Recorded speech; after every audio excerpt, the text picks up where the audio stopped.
What's up, everybody, and welcome to ITG Daily, the show that brings you the hottest in gaming news. I'm Drew Bosley. You can find me on Twitter at ArtisticGamer28. That's the one, the only Scott Savage. Scott is over on Twitter at Savage. Scott, what's happening, buddy? Well, we were just mentioning I was up quite late last night, actually, because of video games, but that's not so unusual. Playing some Back to Blood, it's been a pretty good time. Well, that's just it. The new DLC dropped yesterday. You can find their full review over on ITG Daily. Oh, we haven't done we did a full review quite a while ago now. Yeah, we're spinning back around for the DLC to see how that stacks up. I had to think about where are we at with this one. Yeah, definitely. Where people can be joining us live though right now could be over at twitch.tv/the official ITG, as well as YouTube at ITG Reviews. But if you can't join us live, hit us up later inside the game.ca, podcast services, TV streaming networks around the globe. Scott, coming up on today's show, PSVR 2 could be released next year due to a delay at Sony because of another shortage in parts. No. Crap, that one sucks. Microsoft, here's another one that's not very good either. Microsoft calls in for backup to help with Halo Infinite's multiplayer, and PlayStation once again trying to get into the world of mobile. Yeah, we'll see. That's an interesting one. Isn't it? It is, isn't it? But let's get into the world of PlayStation VR 2 releasing, targeting for 2023 due to the delay at Sony, says analyst. This comes from Michael over at PSU. Sony will launch the PSVR 2 in 2023 and will support AMO LED screens, according to display supply chain consultants CEO Ross Young. Speaking in a report on the company's website and later a tweet prompting it, Ross implied that PSVR 2 was originally due out this year, but a delay has pushed the unit until 2023. Quote, AM OLED will be back thanks to the launch of Sony's PlayStation VR 2. We expect these AM OLED panels to have a pixel density well above 800 ppi, which is a high record for a mass-produced AMO like there's a drinking game right there, Scott. AMO LED VR display shipments to rise up 50% to 15 million in 2022, despite delays to 2023 at Apple and Sony. While Sony has not yet announced when PSVR 2 will launch, Young comments echo a previous report by a reliable leaker, PSVR Without Parole, who also claimed that the headset would arrive in the first quarter of next year. Scott, thoughts on PSVR 2's late arrival? Is it too late to push it to 2023, or should we get it now? I want it now, but that's just it is unfortunate, but it seems like they have pretty high hopes. If they're putting it up to 15 million, that seems like a lot more than necessary to hit a release. Maybe not. What do I know? How much kind of consumer appreciation there will be for it, but it seems like quite a high goal to set for yourself. But absolutely, we've been dealing with a shortage of superconductors for well over a year now, so it's not terribly surprising. No, absolutely. I'm just checking in right now, Scott, on what are we at for PlayStation 5 consoles. That's right. That's actually a good thought. What if there isn't? Well, there's got to be more than 15 million. So as of right now, this is from February 2nd, 2022. It was 17.3 million PS5 consoles shipped. Okay. And that's dealing with the shortage. I think that number would probably be double, if not higher than that, if there wasn't a shortage. Here we are getting into the world of VR, which is it's an accessory for your PlayStation 5, right? Like you need to have the PS5. It's not like the Oculus Quest or the Quest 2, where you're able to just kind of take it and wherever you go and download everything to the actual unit itself. You are required to have a PS5 in order to play the PSVR 2. So for them to have that high hopes of, okay, we're currently at 17 million. Dude, that's almost like a 1-to-1 ratio. That seems pretty high to me. I don't think that's going to happen. Almost 90% of the owners are going to grab a PSVR 2. I would like to see that, but I don't think that's reasonable. I don't think that's reasonable either. If you launched with 40% of the consoles covered, I think that would be more than well enough. But yes, well, maybe they're just gonna blast our hats off with this. Dude, I have high hopes for PSVR 2. There's no doubt about it. I was kind of hoping that Moss 2 would be pushed over to the next generation, but they came out already, and we have yet to get that review, so we'll see if we get that on that one in the future. Just kind of saying there. Yeah, this guy's kind of a big fan of Moss. Yeah, absolutely. So that was kind of disappointing we didn't get in on that one, but you can't get it all, right? That's the biggest thing. So it's nice to see it coming. PSVR 2 though, definitely that's a high ratio, but when you have a standard of PlayStation, and dude, you're gonna launch, I'm hoping they launch the Horizon VR experience with it, right? I think that's the biggest thing. And do you call it, here's the other side too, right? Because when you talk about VR, a lot of it feels like it's an experience, right? Is it an experience, or is it a full-fledged game? Are we going to get into Half-Life Alyx territory, right? Where that's a full-on game, right? Oh yeah. It could be a quarter of the length of Half-Life and still be a full good game, in my opinion. Half-Life goes on and on. And I'm not complaining, but it went well beyond the bar. Yeah, so everything's getting just hyped up for the next iteration of PSVR 2. The last one now feels so far outdated. It feels like I'm playing on like a 720p headset, where we're going to be stepping things up really into that next generation. And I'm definitely looking forward to it. It's going to be a cool experience. I want to see how many how many people are actually interested in VR. I think that's the thing too, right? If you take a look at VR versus console, dude, Corey and I played Townsman VR. You can check out our review over on ITG Reviews on YouTube or on our site at insidethegame.ca. Full episode is up right now. Corey and I had a great time. I'm obviously going to spoil a little bit here for you, but we had a great time. Dude, the minute I jumped into that game though, and I went to pivot in one direction, and I was thinking, the minute I turned my arm, I'm going to go this way.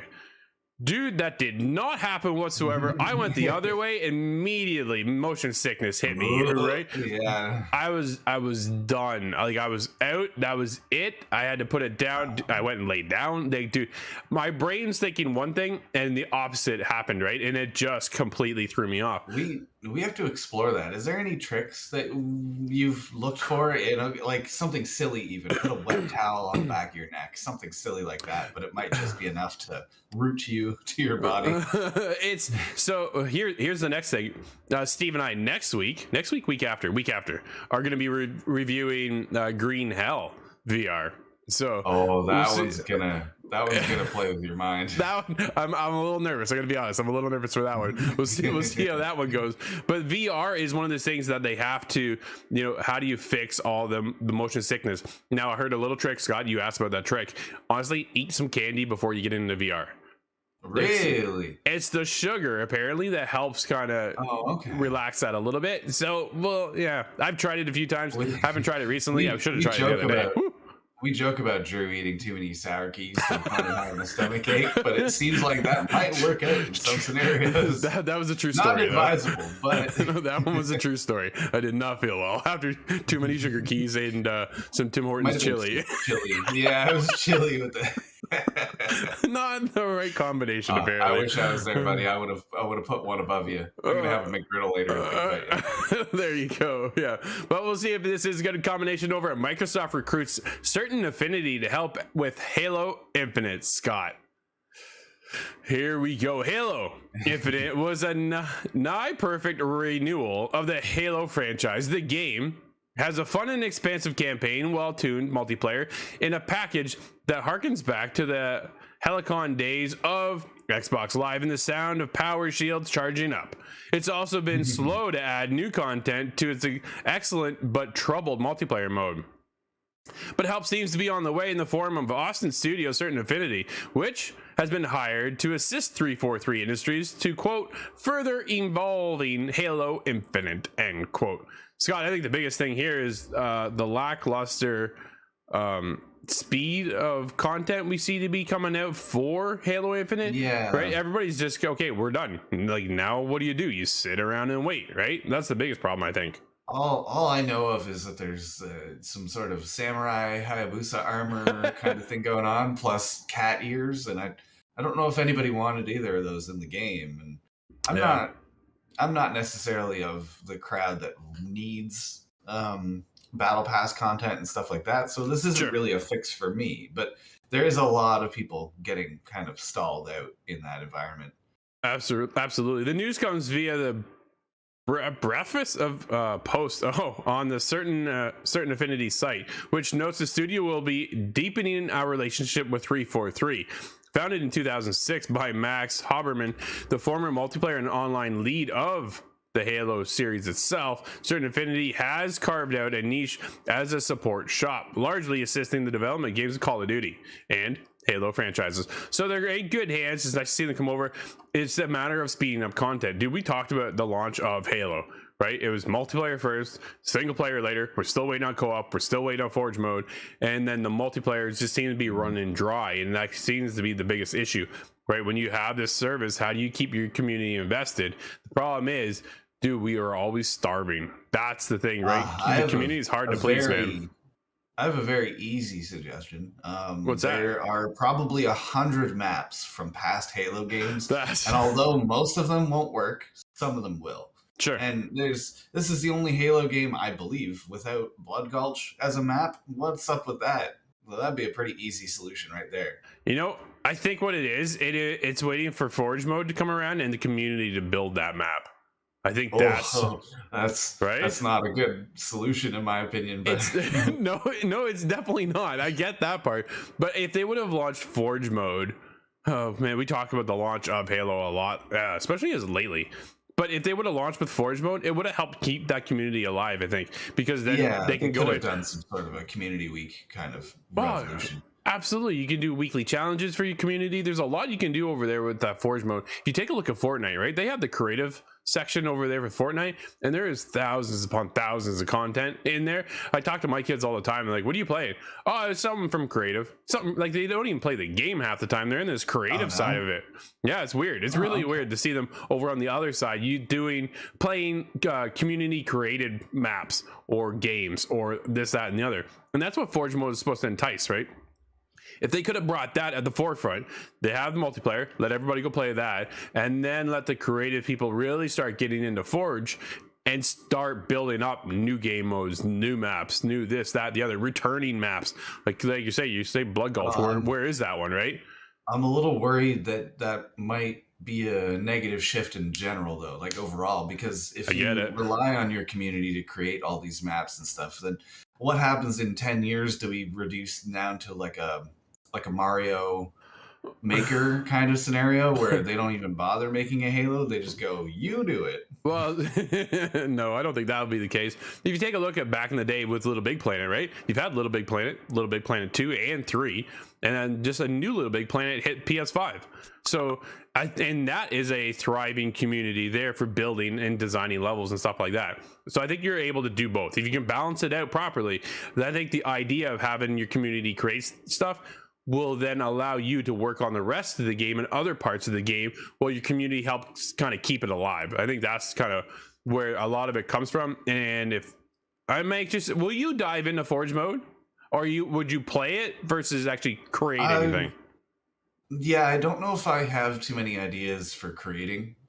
I did way back in Halo 3, but I think I got all those ideas out and they didn't really work very well. But it is the beaches of Normandy on Zanzibar. That's one I might create again, just because it was really fun. But I will be playing different spotlighted content, if that makes sense. If they have some sort of a way of saying this is the week's pick, I'm definitely open to that. Well, Ubisoft does that really well too with Trials, right? The Trials series, they're able to carry that over. That you can build your own track and stuff, and then some of it's curated by the developers, and then it's like community pick of the week, and then it's got this kind of developer pick of the week or picks, highlights kind of thing, and then there's other things that just fall in, and you can either like or dislike it, and it kind of climbs the ranks that way, right? The biggest thing is, how do you filter out the crap that gets designed, right? Because the last thing I want to do, and that was a lot of the problems when it comes to these creative things, is, man, this one sucked. Like I'm not going to get that 10 minutes back, right? So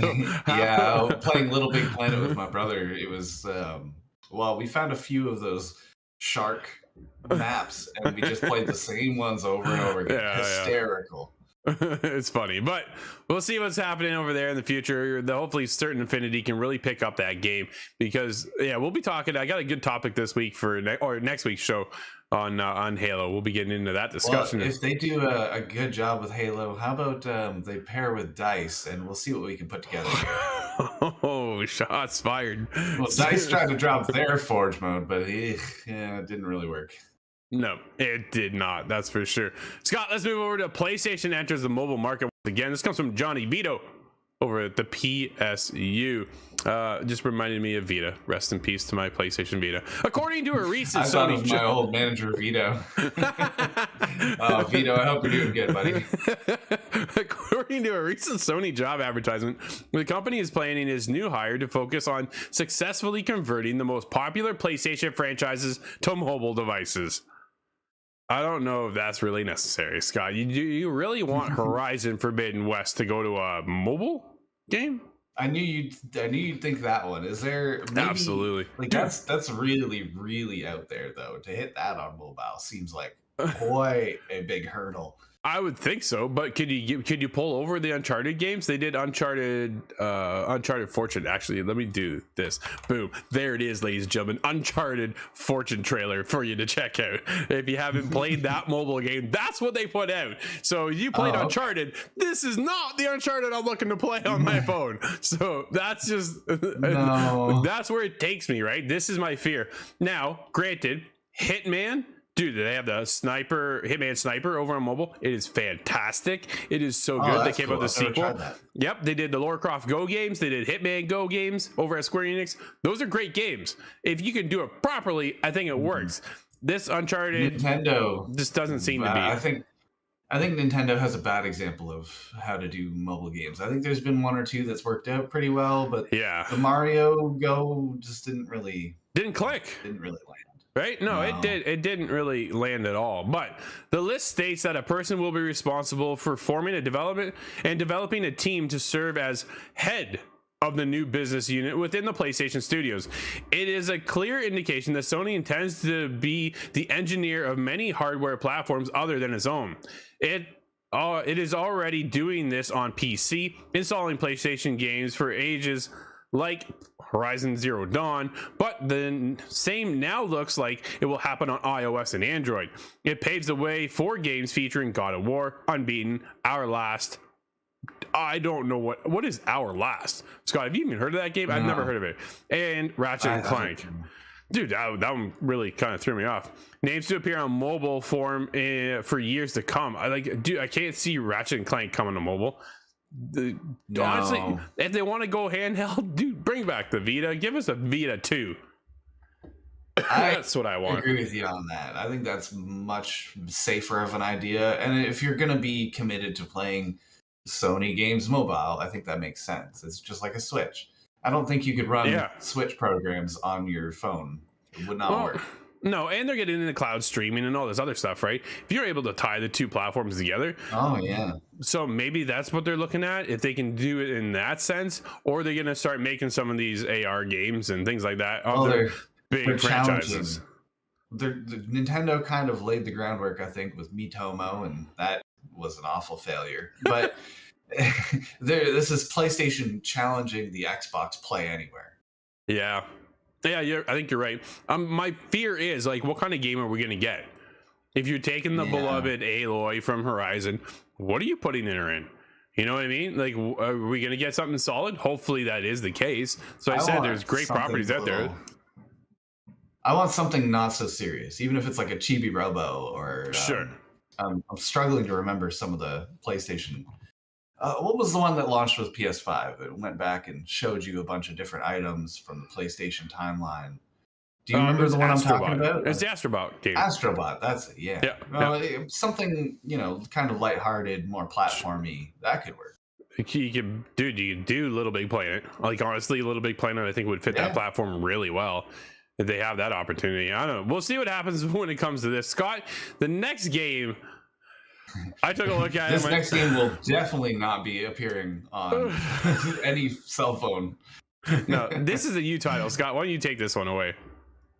Oh, yes. New Callisto Protocol details will be revealed soon, confirmed Striking Distance. Nice. Glenn Schofield has confirmed that developer Striking Distance will share more details on the Callisto Protocol soon, with the game having kept a low profile since the initial unveiling in December of 2020. This is a quote from Glenn. This is my favorite time when making a game. The design starts coming together. Love seeing all the hard work the team is doing in the mocap studio to bring our characters to life. Thanks to everyone as we finish and polish the game. We'll have more to share soon. That's And exciting. quote, the Callisto Protocol is part of the PUBG universe. This is a really strange part. Yes, I it do not is. understand yet. Oh. And will take the form of a story-focused survival horror game in the year 2320 in a prison colony on Jupiter's moon Callisto. That is far, far out there, but this is following. It involves a lot to do with Dead Space and a lot of the development team, the kind of assets behind Dead Space, and the inspiration, which means this is going to be a ridiculously gory horror game. Well, so the biggest thing for me is that they're looking to branch off of PUBG, right? PUBG was one of the kind of the biggest at the time battle royales around, but has since then seen the likes of Apex rise, Call of Duty Warzone, as well. Obviously, we all know about Fortnite. Fortnite carbon copied it, yeah. Right. So from there, they kind of been outshined in the last little while, like the last few years, I think. So PUBG Corp is looking to branch out, and how can they do that? Dude, the Callisto project looks like a cool project, but it does not look like a PUBG kind of side quest of anything, right? Like, it's just weird to me to see that kind of pop up under that universe, and it just doesn't seem to tie in. I think there's definitely other opportunities. They could have done the whole Call of Duty thing, but I'm glad they didn't. So we'll see. Well, we'll let you guys you and Nate can take this one whenever it comes out. But yeah, there it is, Callisto Project. Scott, I want to get to one more before we wrap up today, because we're getting there. Because it is Takashi Dosher tapped to write Ghostwire Tsushima film screenplay. I am pumped for this. PlayStation Productions. Ghost of Tsushima. You said Ghostwire, and that would be a beautiful combination. My bad. Yeah, Ghost of Tsushima. Did I really say Ghostwire? Dude, I don't even play that game. I played the crap out of Ghost of Tsushima, though. Holy. PlayStation Productions is continuing its development of multiple different Sony IPs into films and TV series, with the latest update being for the upcoming Ghost of Tsushima film adaptation. I am looking forward to this one. Okay, so here's the thing. You haven't even played the game, Scott, and I feel really bad that you haven't, but Takashi has been selected to write the screenplay for the film, reports website Deadline. The film is being directed by John Wick director Chad Stahelski. Oh, I was close, I was actually kind of close. I give myself that one. Props to me on that one. And that's about as much as we know about the film. That sucks. But it's the way it goes. Dude, I think it makes a lot of sense. We see Sony now making a lot of moves into bringing their IPs to other industries, right? Like film, like television. Last of Us, big move over there. God of War, Uncharted just had a movie. And to have Ghost of Tsushima come up with a movie of its own, very exciting. More excited though for Ghost of Tsushima 2. Is this a live action, or is this computer generated kind of? No, I think it's live action. I think this is absolutely a live action. Yeah, I'm waiting to hear on who they pick to play Jean and the other characters. I think that'll be a big moment. No, absolutely. Hoping for Donnie Yen. Are you? Yeah. Yeah. Oh yeah. See, I don't know my actors very well. I'm awful when it comes to that, but we'll see. I'm definitely excited to see when you think we're going to see the movie, Scott. I think that's the other thing. How long is this thing away, right? I'm going to guess 2024 before we really start seeing any sort of I think it makes sense. Behind the scenes kind of things. No, I think that makes a lot of sense. Uncharted was able to bring in, you ready for this? $383 million worldwide. So to see Uncharted, though, being one of the biggest forefronts of PlayStation, I think makes a lot of sense to lead with the Uncharted. Dude, the fact that we don't have a God of War movie really kind of baffles me as well. Yeah. Oh, man. Put Christopher Judge in the role, please. we'll see. I'd buy that for $1. Yeah, well, hopefully everybody buy this show for $1, because it is over. This has been ITG Daily, the show that brings you the hottest in gaming news, where you can join us live over on twitch.tv/the official ITG, as well as YouTube at ITG Reviews. But if you can't join us live, hit us up later inside the game.ca podcast services and TV streaming networks around the globe. I'm Drew, that's Scott. We'll see you all tomorrow inside the game.